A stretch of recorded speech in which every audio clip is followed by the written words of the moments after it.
Mababa biyahe natin mga sir. Saan ang punta natin? Bicol, Goa. Bicol.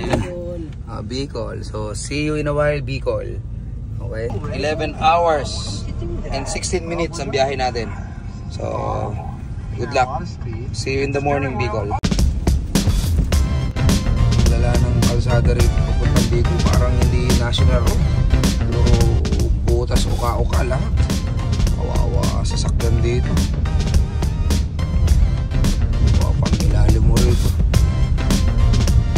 So national road to, pero ganito yung stop over muna tayo dito sa Gumaca. Pahinga, ihi. It's 12 midnight. So pagod na, pero wala, ganun talaga. Trabaho lang tayo.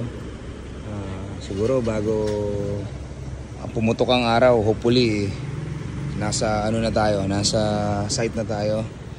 Ano tayo, kapag start at makapag-turnover na tayo. So ayan o. Hopefully maging okay ang biyahe natin. Wala maging aberya.